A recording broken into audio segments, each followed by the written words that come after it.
Okay, today's daf we're going to learn is Yevamot daf kuf yud bet, another big, long, many different cases daf.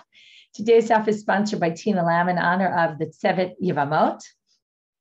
Their brilliant graphics, along with Rabbanit Michelle's teaching, literally saved me as we learned this difficult but rewarding Masechet. Someone ought to design them a graphic with a superhero cape. Okay, thank you. So we are going to get started from the bottom, toward the bottom of Kuf Yud Aleph Amud Bet, about 10 lines from the bottom. We didn't finish yesterday's daf, so we're going to finish it now. We started with this Mishnah, which had 3 sections to it. Okay, the first was if they're minors and they do yibum, their yibum is effective, but they have to wait until they're older in order to get divorced. Then we said, the Gemara said the Mishnah must not be like Rabbi Meir because Rabbi Meir doesn't allow yibum of a minor. Then we tried to say maybe it is. In the end, we say, no, it really doesn't fit with Rabbi Meir. Now the Gemara is going to say, where do we get this from that a minor can do yibum? So, kari kan lahakim lachiv shem, v'hai lav bar hachihu. So they say, in fact, it seems weird. It says lahakim lachiv shem, which means to continue, right, having children, and he can't do that. He's a minor. So Amar Abaye, yevama yavo aleh kol dehu. They say, it says yevama, Abaye says yevama yavo aleh, which means he can engage in relations with her, any kind, right? Doesn't matter. Sounds like any yevama, any yabam, doesn't matter what age she is, or any yevama, doesn't matter what age she is. Rama Amar, even without your proof from the pasuk, I can prove it, which is Mi'i kamidi. In other words, it would be ridiculous to say that a katan can't do yibum. Now, obviously, he has to be ra'oi l'bi'ah, to be at least a certain age. But once he's ra'oi l'bi'ah and can engage in relations, then for sure he can, because otherwise there would definitely be something a little bit absurd, which is what? Mi'i kamidi. Does it make sense there be something dahash asirele ulevatal shata shalia? If we would forbid yibum now, we would say there's no chi of yibum when you're a katan, or you can't fulfill the mitzvah. Now, if you can't fulfill the mitzvah of yibum, what's the flip side? The woman is forbidden to the brother because it's eshet ach. So we end up with this situation where basically it's isur arayot right now when yibum happens because they're ketanim, let's say they're minors, and then it's regular arayot, and then all of a sudden they become of age, it becomes permitted. That doesn't seem to work. It doesn't make any sense to say that. And how do we know that? Because Ha'amar Rav Yehuda Amarav, Kol yevama she'en ani koreh b'shat nefila yevama yavo aleha harei ke'eshet ach sheyesh lo banim basura. We already learned this much earlier in the Masechet. Yehuda says in the name of Rav that if it's a situation where when she falls to yibum, she's forbidden to him for whatever reason, which this would be the reason. Oh, well, if there's no they can't do yibum, then they can't do. If they can't do yibum, then they can't do it, then he's forbidden. It's a raya. So if you're basically going to have that situation, then she's never going to be permitted to him, because that's what Rabbi Yehuda says in the name of Rav. If at the moment of the nefilat yibum, you can't marry her, then you're never obligated, right? It's Isur Arayot. The Isur Arayot is going to continue. So it must be, right? Must be, that's the case. So the Gemara says, maybe that's true. Maybe if they're ktanim when yibum happens, okay, we know this isn't the case, but they're suggesting. If they're ktanim when yibum happens, that means at the shat nefilat yibum, she was forbidden, esharach, because you can't do yibum. Again, this is all to go against what the Mishnah says, trying to suggest maybe the Mishnah is wrong. Then, because they're kind of offering the counter logic, maybe really they would never do yibum in that case, because b'shat nefilat yibum, it was isur esharach. To which they say, well, amar krat ki yeshvu achim yachdav afilu ben yom echad. No, because it says, as long as they're brothers, even if he's a brother of a day old, as long as he was a brother at the time, remember that was the whole thing about the brother Shalo Balo Olam. We spent many dapim and time discussing that case where he wasn't even alive at the time. So this comes to teach you that as long as he was alive, so if that's the case, then obviously there's no Isur Eshadach, in which case that teaches you that Tanim can do Yibum, because otherwise she'd be Asur Mishum Eshadach, and then there'd be no way, right? And then they'd be forbidden forever. The second part of the Mishnah, there were 3 parts. The second part was we start to have a disagreement about what exactly transpired. They move in together, supposedly to, right? Remember, there's no real marriage of yibum. Okay, remember they instituted ma'amal, but the yibum itself is really just engaging in relations. Now, intercourse. So they go into a room alone, right? They live together. And 30 days pass, or less than 30 days pass. We don't, right? We're going to have both options. And she claims he never had relations with me. And he says, I did. And now we don't, right? We're a little bit stuck. Now, the question is, who do we side with more? And that all depends on how many days later is it. This, by the way, many times, I say this almost at the end of every Masechet, you start to see hints to the next Masechet. And here's going to be our first indirect hint, and then the Gemara, it's going to be a very direct hint, which ketuba, in the beginning anyway, is a lot about claims of bitulim. Like he claims my wife was not a virgin when I married her. Why does that matter? Because the ketuba is a higher amount if she's a virgin. So there, again, we have his word versus her word, and nobody really knows what the truth is. So who do we believe? So again here, similar thing. So Montana, so what the Mishnah said was, if it's within 30 days, we can believe her. If it's beyond 30 days, we believe him, because the chazaka is, we make an assumption, a couple that lives together for 30 days alone, in a room at night, we have to assume that they must have had intercourse after 30 days. So who's the Tana who says, Al taltin Yomi mokim min shanafshe? Who's the Tana who says this 30-day rule? Rabbi Meir, which is very interesting because we just said the first part of the Mishnah didn't match Rabbi Meir. And interestingly, the Gemara doesn't question this, maybe because it's two totally different halachot. So it says Rabbi Meir Tanya, ta'anat betulim. Now here we get the direct inference to the next Masechet. How long do you have to claim ta'anat betulim, that your wife's not a betula? So kol shloshim yom, you have 30 days, Divrei Rabbi Meir, because we can assume, and that the assumption is, if you claim this, you should claim it right away. So if you start claiming it a year later, right, who's going to believe you? Like, why didn't you come way back when? So he says you have 30 days. So that seems to match exactly this issue. Rabbi Yossi Omer, nistera la'altin. If they were alone in a room together, immediately, we assume that night. Okay, maybe he gives like a day or two, but that's about it. You don't get 30 days. We assume once you're alone in a room, you must have had relations, and therefore you can't claim it with 20 days later. No way, that's too late. Lo nistera, if they weren't alone in a room, if they were never alone in a room together, then we have no reason to believe that anything happened with them. And therefore, even many years later, you can come and claim Tana Patuli. That point is not really relevant for our purposes because we're talking about a case of Yichud. In any case, we see that it matches Rabbi Meir. But comes Rab, and he has a good insight. He makes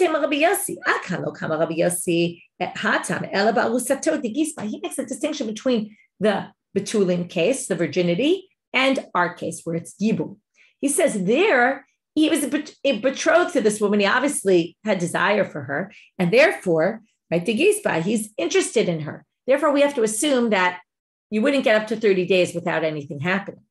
But when yibum comes along, and it's his brother's wife, the whole situation is very odd, and it's very uncomfortable, right? This is his brother's wife. You can imagine that mivzaz bazis mine, which Rashi explains is he's a little bit embarrassed by the situation, and it might take him a lot longer to get over it. And that's why even Rabbi Yossi there says one immediately here would likely maybe say 30 days as well, in which case the Mishnah doesn't have to be said only according to Rabbi Meir. Now they ask another question. And when I read the Mishnah, I told you that they assume that he gives her a get here first. The case is that, even though it doesn't say so in the Mishnah, but now we're going to see why, that he gave her a get, and then she claims, listen, it's very nice he gave me a get, but I still need to do chalitza. Now, but one thing, okay, I didn't say this by term, I don't think yesterday, but I'll give you the term today. We were just rushing too much at the end of yesterday's stuff. But there's something called shavia lenafshe chaticha d'isura.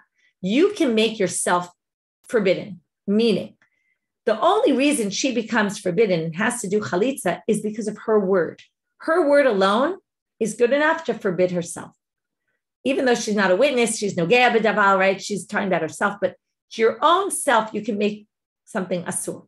But you can't do it generally to other people. Like we won't accept your testimony for something else. So that's the first side point, which we're going to get to soon, not yet, but I wanted to just raise that. It's very important as the basis for the halacha. She needs chalitza now only because of her word. He claims I have relations with you. But she says, and even if the 30 days passed, right, and we assume that he had relations with her, and therefore we only ask him to do chalitza, but from her perspective, she can't marry anybody else until he does chalitza. because she caused herself to be forbidden, and that we accept. So, why are we insisting he do chalitza? We could also insist that he have relations with her. Now, you might say, that's a little odd to force someone to have relations with someone, but theoretically, in other words, why aren't they giving him the option of doing yibum? Have bi'ilah right now and be done with it. You don't need to necessarily lachlotzla. So Amarav bishikita yotzei mitachad yada. And this is where I got it from, where I explained the Mishnah. They said the Mishnah is talking about a case where he already gave her a get. And once you give her a get, what happens? You can no longer do yibum. Remember, that's part of this isur of lo yivneh, because he's rejecting her and then he can't actually be married to her. So that's the case there was a get. So now the Mishnah, the Gemara says we have a problem with Rav. Meitive. We're going to bring a braita which discusses these cases. And there you're going to see the language toward the end of the braita that says she needs a get and chalitza, which means she obviously didn't get a get before. So we're going to have a problem. If we're assuming these cases are all where he gave her a get before we got to these claims, well, there the order is the opposite. So meitive. And then we'll have two answers to the question. So first it starts very simple, like our Mishnah. Within 30 days, he didn't have relations with me. It doesn't matter what he claimed. We force him because we assume she's telling the truth and she has this chazaka on her side that it's only after 30 days we can assume that they have relations.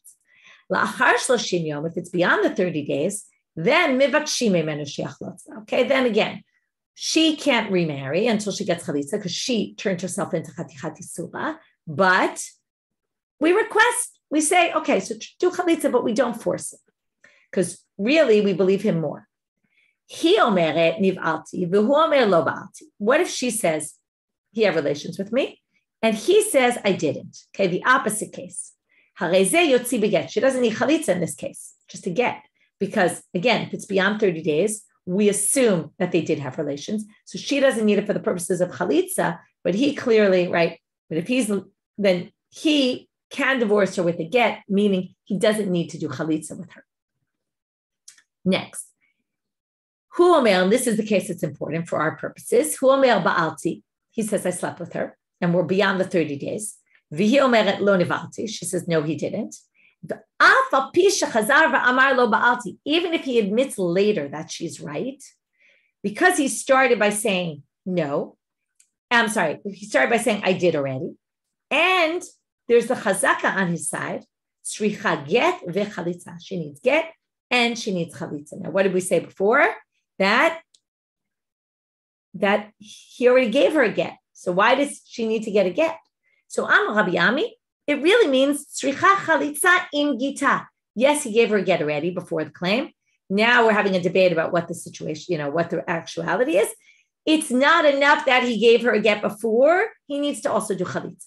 And then we explained it exactly the way we explained our Mishnah. It just doesn't exactly match the words. But shricha get bechalitza means in addition to the get she already got, he needs to give her chalitza. Okay. Rav Ashi Amar, hatam get lezikato, hacha get lebiato. There are two different kinds of gets. One is a get, if you remember, when you're supposed to do yibum and he gives her a get, that's not really a get because they were never really married. Remember, in this case, they're only married if they actually slept together because there was no marriage ceremony. So in the Mishnah, they were talking about when Rav said he gave her a get, what it means is he gave her a get that basically precludes him from doing chalitza. That was the whole thing. Why can't he do yibum? He can't do yibum because he gave her a get. But the get was only for the zika. They weren't married, right? The get was for the zika to say, I don't really want to do yibum with you. In the case of the braita, we're talking about a get. He claims he had relations with her. And what he's saying is now I'm giving you a get for the marriage because once he has relations with her, they're basically married. He's giving her a get for the marriage. That's different. So what they're basically saying is we believe that you're married and therefore you need a get because he claims he had relations with her. So now they need a get from the marriage. But the get, right, in the Mishnah, they were discussing it was a get from the zika. That wouldn't be enough to undo the marriage. So basically, it seems like in the braita, there was get the zika. Then there was, right, that got rid of his ability to do yibum with her. Then he has to do chalitza, but he also needs to give her a get because the chazaka is on the side that he actually had relations with her, which means in order to get out of this, right, they have to do both. On the one hand, give her chalitza to allow her to remarry. On the other hand, she also needs a get because it seems from whatever we see that actually she's married. she was married to him and he did fulfill the mitzvah of yibum. We're only requiring chalitza because she claims, right? She's shavia l'nafsha chaticha d'yisur, but really they're married. So it's two different kinds of gets, and then that doesn't really raise a question. Now a case came before them. You don't really get details of the case, but it seems clear that they're going to quote the braita in a minute, and they must be talking about the exact case that we just said a minute ago, which is Hanushnam Mudim. They both admit that they didn't have relations, but since they're quoting the braita in a minute, it must be that he first said, I had relations with her, and 30 days had passed, and then they both say, oh no, really, we didn't have relations. The Atu l'kamei de Rava came before Rava. Amar little Rava, chalotzula ushare latiga. Do chalitza, and she's free to go.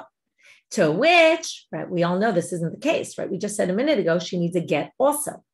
Amar Rav Shrevia l'Rava, v'hatanya, it says in the braita, in this case, tzricha get v'chalitza. It's not enough to do chalitza, you need it, she needs a get also.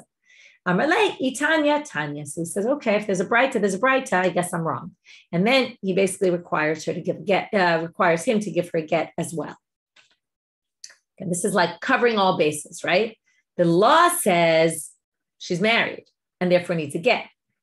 Her claim, which we believe as relates to her specifically, is that she didn't actually fulfill the mitzvah of yibum, so she's going to need chalitza.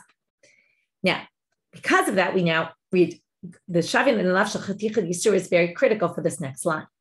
Ba'amine hun braita Rav Nachman, hun they say is huna braita Rav Nachman. We had him earlier in the Masechet. Mi de Rav Nachman. He asked Rav Nachman the following question. His father, he asked, Sarata mahu. What if this happens, right? Let's say he had another wife. Now, when the first woman, right, the woman we're talking about, went into this house, into a room alone with this man, we assume they're going to have relations, fulfill the mitzvah of yibum, and the tzara is exempted. She can go marry at that point anyone she wants. But what if these 30 days pass and the woman claims he never did yibum with me? And we make the husband do chalitza because we believe her. We believe her regarding herself. But does that mean until she does chalitza, the tzara, like let's say he doesn't do chalitza because just mivakshim mimenu, but we don't force him. Can the tzara go get remarried? Or do we say also regarding the tzara, she's also not dealt with because she was relying on this woman and this woman claims he never did yibum with her. So what's the situation with the tzara? So just because we either force him if it's less than 30 days or request from him when it's more than 30 days based on this testimony of this woman, right? In other words, we don't know who to believe. He claims I did.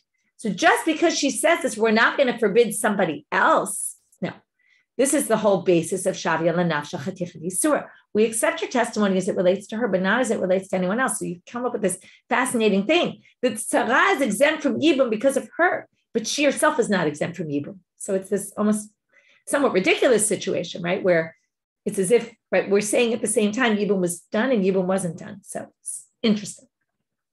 Okay, this third section of the Mishnah, which is also a bit similar to what we saw before about when women claim something, can we believe them or not? Okay, when anyone claims something, really. But in this case, again, we're going to talk about things that are beino lebeina. They're generally, or depending on that, we'll see there's a few different situations here, but things that maybe happen in secret and people don't really know about. Can we accept her claim? So what are we discussing here? So the case in the Mishnah was noder hana'ah. Okay, that we're not. Maybe I'll review the case. We're going to get back to it soon. Right now, we're going to get off topic and only connect them in a few minutes. So the Mishnah had said, if she vows, I'm not going to benefit from the yabam, and she did it when her husband's still alive, which basically is just her brother-in-law. He wasn't a yabam at the time. So, and she just says, maybe she doesn't really doesn't like him and say, I vow I'm never going to benefit from this guy ever. We are assuming that she wasn't referring to yibum. She was just saying she doesn't like him at all. And then if she ends up falling to yibum to him, is that vow relevant, right? In other words, what do we do? So, right, we basically, according to this, look, she can't marry him because she vowed against him. So we force him to do chalitza. But if she did it intentionally to get out of yibum, which we assume generally is either, according to the Mishnah, after the husband died, she said it, which was clear she was trying to get out of yibum. Or if it's obvious that when her husband was still alive, she was doing it to get out of yibum with the brother-in-law, then we basically penalize her a little bit to the extent that we don't force him to do chalitza, we just request from him to do chalitza, like the previous case in the Mishnah. That's why this case is here, because it's a similar thing. We request rather than force. So now, again, separate topic. Tnan hata, Mishnah in Nidar. Barishona, right? That's always a situation when it originally was a particular way and then the halacha changed. In the beginning, hayu omrim shalosh nashim yotzot v'notlot ketubata. Okay, notlot ketuba. There were three claims that could be made by a woman by which we can force the husband to divorce. Again, that means in the end, force until he says, I want to. But the Beit Din can institute sanctions to get him to give her a divorce. And not only that, but notzlot ketuba. They get their ketuba money, meaning often we can claim that the woman was in a breach of contract with him, and she did something that was inappropriate, like let's say she has adultery, commits adultery. We force him to divorce her, and she loses her ketuba money because she committed adultery. But if she makes the following three claims, we assume it's not her fault, and therefore we allow her to get her ketuba money as well. Ha'omeret tme'ani lecha. She comes and says to a kohen, who's her husband, it would only be a kohen, I was raped. If you remember, a woman who's raped, unfortunately, it's a very difficult situation, can't go back to her husband if he's a kohen, because he can't sleep with a woman who was raped. She says, I was raped. Now, we don't have proof. We accept her testimony saying that, and he has to divorce her and give her the ketuba money because it wasn't her fault. Hashamayim beini lebeincha. The heavens will testify between me and you. Okay, it's a very ambiguous statement. What does it mean? It means there's no one else to testify to this, that what? You're not having intercourse with me anymore. And either you're not capable or you're just not interested in me anymore. And she can go to the court and claim like he's not giving me, right? She has a mitzvah of ona. It's magiala. He needs to do that. So she basically says, we're not living as husband and wife. So they forced him to divorce her and she gets her ketuba money. Nitulani mina Yehudim. If she takes a vow, I will never have intercourse with any Jew. Okay, which really means with anyone who's permitted to me to marry. Okay, so I'm not going to have relations. The commentaries say it's painful for her or something. It's hard for her. So she makes a vow, I'm never going to. So we basically, that neder includes her husband. Obviously she's struggling. So we basically, she gets divorced and she can't marry anyone anyway because she's got a neder on her. And she gets her ketuba money. What's the problem? They started to get worried. Maybe there were women doing this. They had eyes for some other man. Right? A woman can't take two husbands. And they were just claiming this so that, right, it was an easy thing to claim because you don't need witnesses. And, or just make a vow, like some crazy vow. And, right, basically they said, and then she was getting her ketuba money, getting her divorce, getting her ketuba money, and then going off with some other man. So they stopped this practice and they said, okay, bring proof that you were raped. We all know it's not so easy to do that, but bring proof that you're raped if you want to get out of your marriage. Number two, you can request to get divorced, but we're not going to force them. This is like in the Mishnah. Now, if you remember, a husband can annul the vows of his wife, but there's criteria for this, and this is why it's a nidar. He can only annul vows that are beini lebeino, okay, things that have to do with the two of them. So this has to do with the two of them and with the rest of the world. So yafer chalko, he can be mefer, undo the vow that relates to him, and then continue to be married to her, and have relations with her. Obviously, this doesn't relate to, right? She can't marry anybody else, right? And that resolves the issue if she's really just saying it. Right? If she's not saying it, it's a little bit unfortunate for her. But the assumption is they didn't believe these women. This is a good example of a system of law, and we know this all the time.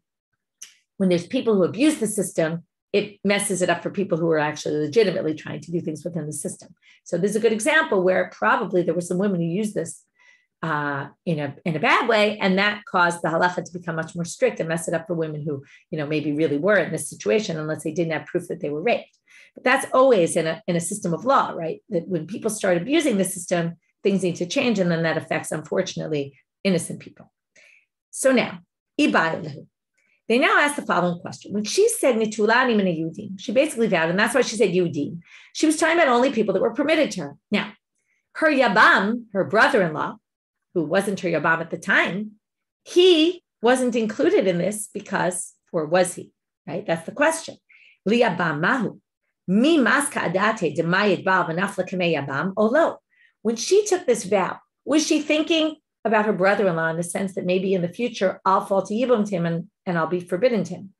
Or theoretically, maybe she was only referring to people who were permitted to her. Now, at this point, while she's married to her husband, her brother-in-law is totally forbidden, arayot. The neder wasn't referring to people who she anyway couldn't be with. It was only referring to people who she could be with. She couldn't be with him. So, or was maybe since he's an arayot, that event, it's not like her father, which will never be permitted to her. It's her brother-in-law who might be permitted in the case that she would fall to yibum. So the question is, what was she thinking at the time? Was she including him in the vow or wasn't she? So Rav Amal, yabam eino keba'al. He says the yabam is not like the Baal, which means he doesn't have to undo this vow. If she falls to yibum, to the yabam, the husband were to die, she'd be allowed to him even though she made this neder. He wouldn't even need to annul it because she wasn't referring to him at all because he was anyway forbidden to her. She wasn't thinking, oh, maybe one day I'll fall to yibum, so I'm going to forbid him as well. And Shmuel says the opposite. Yabam hareu keba'al. No, she was thinking about him, that maybe in the future I'll fall to yibum to him and I'm going to include him in my vow. So Am Rabbi, Kavatei de Rav Mistab, I can prove Rav from our Mishnah that she wasn't thinking about the yabam when she was married to her husband. Why? It's exactly the basis of our Mishnah. Ditnan, hanuderet hana'am yevama b'chayei ba'ala, kofino to she'achlotz.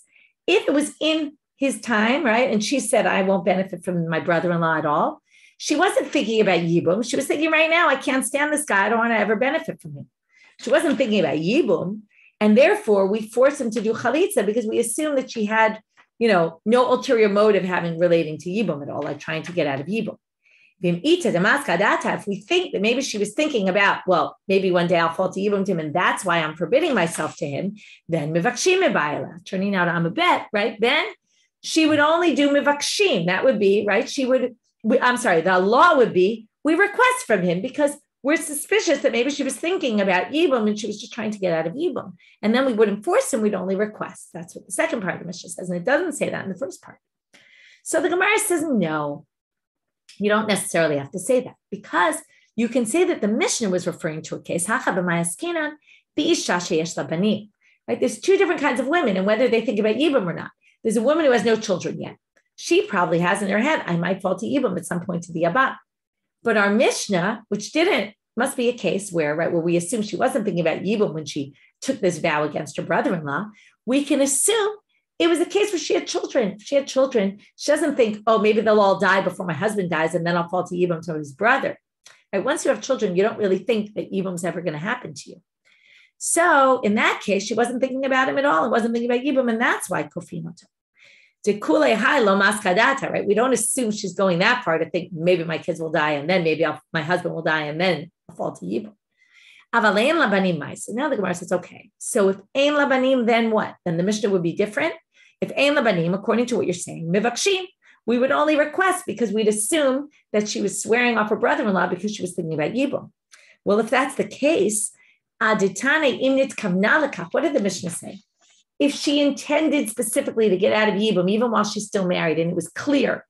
Now, it should have said, right? And then afilu b'chayei ba'ala, even if her husband's still alive, mivakshim mimenu she'achlotza. Liflog v'litni b'dida. It should have said right then and there, v'lamed dvarim amurim b'sheyesh labanim. Should have said, when her husband's alive and she has children, right? Then only if nitkavna, only if she really intended to get herself out of yibum. But if she doesn't have children, then no matter what, even lo nitkavna mivakshim. And the fact that it doesn't say that leads us to believe ela shmamina lo shna yesh labanim lo shna ein labanim kaf ein labanim kofinoto kerav shmamina. We assume that when she's married to her husband, whether she has kids or whether she doesn't have kids, she's not thinking about yibum. And when she forbids herself to other men or forbids herself to her, specifically to her yabam, right? That's the case in the Mishnah and the case that we saw otherwise, the case in the Gemara here. Both those cases, we're going to assume she's not thinking of her yabam at all. She's not thinking maybe one day I'll fall to yibum to him. That's not in her mind. Obviously, you can imagine different people with different, right? There's the warriors, like who are always having their head, what if I fall to yibum? But we're assuming most people are not in that category. And even if they don't have kids, they're not thinking about yibum. And therefore, again, in the case of our Mishnah, we're not going to assume that when she forbade herself to benefit from her yabam, that she meant specifically to avoid yibum. She just disliked him and didn't want to get any benefit from him in general. And when it comes to the case of where she forbids herself to have relations with any men in the world, she wasn't thinking of her yabam because her yabam anyway was forbidden to her now, and she wasn't thinking maybe one day he'll be permitted if I fall to yibum. And that matches Rav. And with that, Hadran alach beit Shammai, right? These prakim are complicated, but they're definitely very short. Okay, moving on to chapter 14. Now we're going to get into many of the cases that we already saw in yesterday in Kuf Yud. We read these cases, these crazy cases about the cheresh and ilemet and the ketana and the this and the, all different kinds of, actually it's less the ketana, but it's the cheresh and the pikach and the cheresh and the pikachat and all sorts of combinations and permutations, which I got some questions about this in terms of, how often do these things happen? And first of all, you have to remember, we've discussed this before, it wasn't very common from what evidence we have that people even marry more than one wife. So that already makes most of this Masechet, right? With all the cases of the tzara and this, and the fact that, all that somewhat less relevant and more theoretical. And it's clear here that what they're trying to do, whether these cases really happened or didn't happen, and how many chirshot ilmot there were and how many chirshim ilmim there were, I have no idea, no way to know that. But what they're really trying to get at is basic concepts here. What is marriage with a cheresh ilaim? What is marriage with a katan? What is marriage with a ketana? What's the status of them? How does that relate to the status of a regular marriage, right? That these are d'Rabbanan, this is d'Oraita, like we saw before. There was the katan and the ketana that's either knuya and knuya. There's the cheresha, which is knuya and meshuyeret, partially married, right? They're trying to get it conceptually. What is the framework here? What are the rules? What's underlying all these things? That's what they want to get at. Less than, I think that's much more the issue than the practicals of it. But despite that, we're going to get very tedious into very many details in order to get to the theoretical.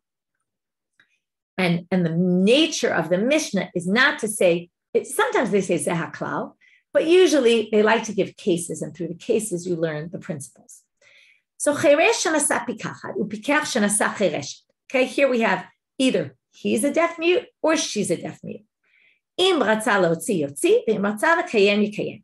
The first thing you have to remember is, and this is a very big basic difference we're going to talk about in the Mishnah, when it comes to marriage, you need the intent of both the man and the woman. They both have to go into it willingly. When it comes to divorce by Torah law, again, I've mentioned this many times, it was changed in the 11th century by Rabbeinu Gershom, who also changed, right, that he outlawed polygamy. He also insisted that the woman has to agree to the get a get, okay, which didn't exist until his time. Maybe existed somewhat, maybe there were some people, I don't know, but maybe he based it on something, but there was no real law about it. So by Torah law, for sure, and even rabbinic law in the time of the Talmud, the woman doesn't need to agree to the divorce. So that makes a huge difference here, and we're going to see that. So a cheresh, what's the issue? The cheresh is in a bit of a different category. It's not like they have no da'at at all. It's just that they can't express it. They can't speak, but they can use gestures. So they got married and they can get divorced. Why? Well, and if they want to stay married, they can stay married. Why? He goes into the marriage and out of the marriage in the same way. He did like a thumbs up, right? Okay, I want to get married. And yes, I want to get divorced. So they can do that. So because there's a way, and because the same method is used for going in and going out, we accept it.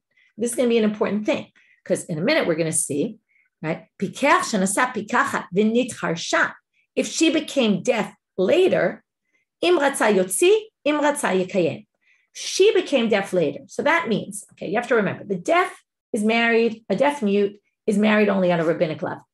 But a rabbinic level that they can get in and out of it in the same way. The same powers they have to go in, they have powers to get out. But if they got married on a Torah level, because they were a pikach or pikachat, so now we're going to have the issues. If it was she, Now, what did we say? When it comes to divorce, marriage, so it was perfectly good marriage. She said, I want to get married to you. She expressed it. But when she gets divorced, we don't care what she says. It doesn't matter. He can just give her the divorce without her consent. So therefore, the fact that she's a chereshet now and can't express herself, it doesn't matter. So he can divorce her and he can stay married to her. Nishtatet, we saw this the other day. If she no longer has her mind working the way it was before, lo yotzi, he can't divorce her. Why? Because people who lose their sanity, we don't want them on the streets. People take advantage of them. And therefore, the rabbis instituted a fascinating halacha. You're not allowed to divorce her because we have to protect her. Okay, if you think that they didn't try to protect women, this was protecting the women. Okay, they really were worried that people would take advantage of her and she wouldn't know to basically stop them. What if it happened to him? Now it gets more complicated. He can't divorce his wife because he was married on a Torah level. His power to divorce is only rabbinic if it's cheresh. If it's shoteh, he doesn't have any power to divorce because you need da'at. He cannot divorce her ever. I think I mentioned a case once where there was someone who was kind of heading toward having serious mental issues and losing his mental capabilities. And they got divorced then, even though they weren't sure they want to or not down the road, because they realized otherwise she'll be forever married to him. And he wanted to divorce her because he felt like he didn't want her to be stuck in this situation. It's a very tragic story. But you can see why that would be, because otherwise you're stuck. Now he's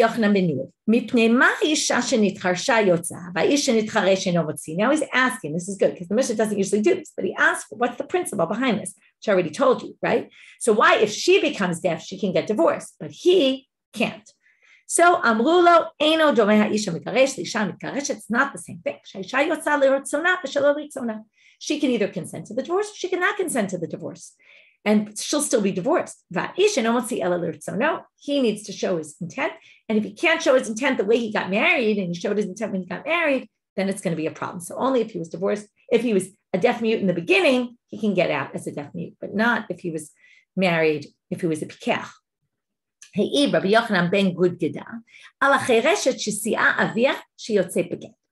testified about a woman that her father betrothed her and she got out with a get. Okay, and here we have, because again, she was married by Torah law because her father married her off, but then she was able to get divorced even though she's a chereshet, right? And he's no longer in the picture. It's not like he did it for her, because again, this is the same principle. And Amrula, they said to him, Av zo kayotzeba. In other words, this is the same as all the other cases we discussed. Shnei achim chirshim nisuin l'shtei achayot chirshot. Okay, now from here till the end of the Mishnah, or most of the Mishnah, we have presentations for us. So let's okay. Here we have our presentations. Okay, and this is a big repeat. We saw many of these cases already on Daf Kuf Yud because they quoted these as questions in another section. So two deaf mute men married to, okay, they were married to shtei achayot pikot. We're going to have all the different permutations, and we're going to start with sisters, then we're going to have non-sisters. So they're married to two competent. Oh, I see. Okay, sorry. Why? Okay, this is actually shtei achayot chirshot, right? So either they're married to shtei achayot pikot. I don't know why this doesn't match, or shtei achayot chirshot, or to two. Something's wrong here. No. Sorry. I see. I went too far. Okay, let's start again. Okay. Shnei achim chirshim nisuin shtei achayot pikot. Okay, so two deaf mutes are married to two non-deaf mutes, competent women. Oh, this word competent could struggle with because it doesn't mean the deaf mute is incompetent. So, we went with the translation of the Koran, but it rubs me wrong. So I don't know. It's still hard to say, but anyway, you know what I mean. Oh, it's hard with translations. Or the two deaf mutes are married to two deaf mutes. The main thing here is that every marriage that's here has at least one deaf person in the marriage, okay, a deaf mute. In this case, it's both the men are deaf mutes, or both the women are deaf mutes, and then the men, we're going to have all the possibilities. I must have skipped one. Yeah. No. Okay, I see there's a little bit of a mess up here, but okay. We have two deaf mutes that are married to Shnei Achim Pikchim, or L'Shnei Achim Chershin, or L'Shnei Achim, right, here's the Shnei Achim Chershin, or L'Shnei Achim Achad Pikach V'Achad Cheresh. Okay, so we have basically all the possibilities.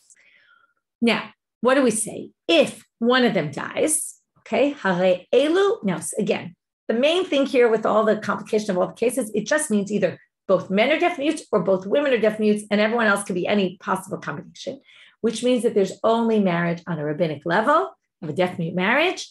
And what's the issue? Well, the two women, one falls to yibum to the other's husband, and the women are sisters. So, yibum. Okay, the wife of the one who dies is going to be exempt from yibum because there's an obligation of yibum on a rabbinic level only, and there's a rayot on a rabbinic level only because they were only married, let's say in this case, the deaf mute to the competent woman was only married on a rabbinic level. So she's only the achot isha on a rabbinic level. So the rayot of rabbinic overrides the chi of yibum, that's rabbinic. Okay, that's case number one. There's a little bit more that goes on. For some reason, there's no chart on this. There was a chart on this on the other page.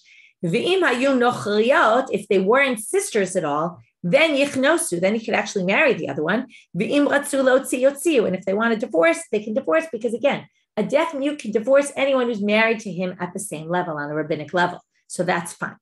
Okay, next case. Shnei achim, two brothers. Chad pikach, echad cheresh. Now we have one's a deaf mute and one's competent. Nisuin shtei achayot pikchot. Now here you don't have everybody deaf, each relationship. One relationship is a competent and a competent. So they're married on a Torah level. The others are married on a rabbinic level. So if the deaf mute dies and he's married to this competent woman, obviously he's married on a Torah level to his wife, and his wife's sister falls to yibum only on a rabbinic level. Of course, that's not going to override. She's obviously exempt from yibum because of achot isha, because he's married to her sister. But if the competent one dies, who's married to the competent woman, and now that competent woman who's married on a Torah level falls to yibum to the deaf mute who's only married to her sister on a rabbinic level, now you're really stuck.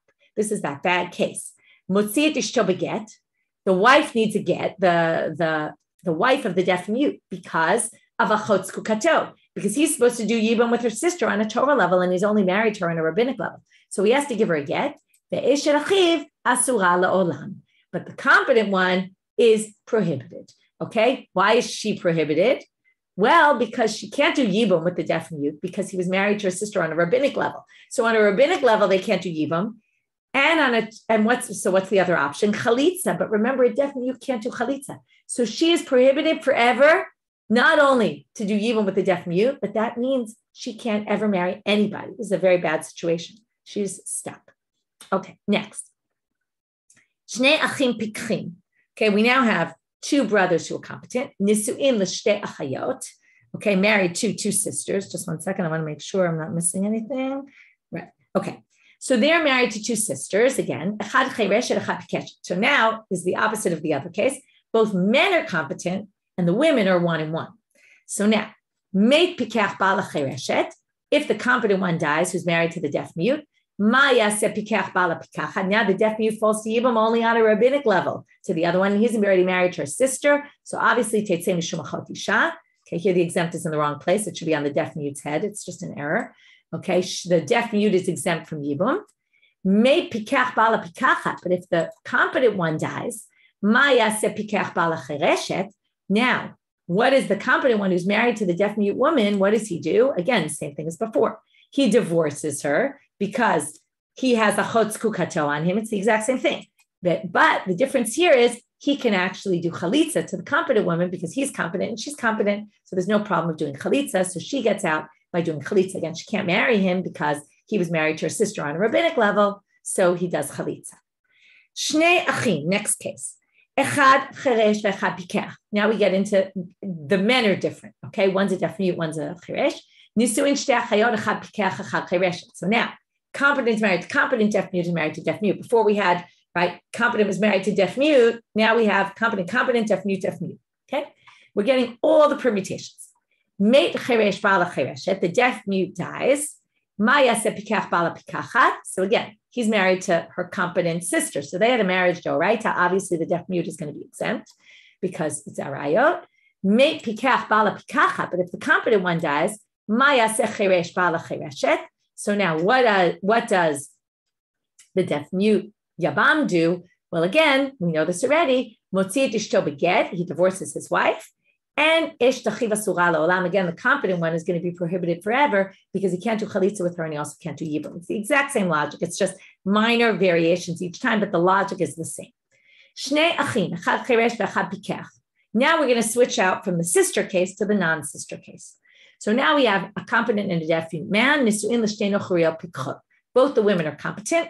The deaf mute dies. His marriage was only rabbinic. It really doesn't matter that his marriage was rabbinic because the competent guy can always take on another wife. And the woman, right, the brother can marry another woman. And there's no relationship between her and his wife, so it's no problem. But if the competent one dies, and now the competent woman falls to yibum to the deaf mute, so the only thing he can do is yibum, because remember, he can't do chalitza. And not only can he not do chalitza, but because he was married to her now, his yibum was a d'oraita obligation, Torah, because she was married to the brother on a Torah level. He now, he can never divorce her. Why can't he ever divorce her? Because his divorce is only on a rabbinic level. That's not enough to override the yibum, which was Torah level yibum, because she was married to the brother on a Torah level. Okay, more variation. Two competent brothers married to one is definitely, one is competent. The competent one dies. So what does the competent one do? He marries the deaf mute wife, right? The yevama, kones, for the purposes of yibum. But remember, based on what we learned at the beginning of the Mishnah, he can divorce her because she doesn't need her intent here. If the competent one dies, and now his wife, who's competent, who's married to the competent woman, like we saw before, he can do chalitza or yibum to the competent woman, even though he's married to a deaf mute woman, because they're not related. There's no connection. He can take on another wife, no problem. So now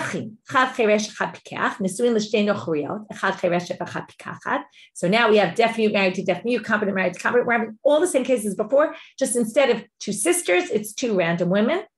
If the deaf mute dies and his wife is a deaf mute, the one who was married to the competent woman does yibum with the deaf mute wife, kones, and he can divorce her whenever he wants because we don't need her consent. If the competent one dies, and then again we have this problem, kones, he can actually do yibum in this case because she's not the sister of his deaf mute wife, so he can marry her. But what's the problem? We already know he can't divorce her because he has no way to divorce her. Okay, we're going to stop here for today, and we'll start with the Gemara on this section tomorrow. Again, we're still a little bit behind. So these are long, very long, complicated dapim, but we will get to the rest tomorrow. Have a great day, everyone. At some point, we'll catch up.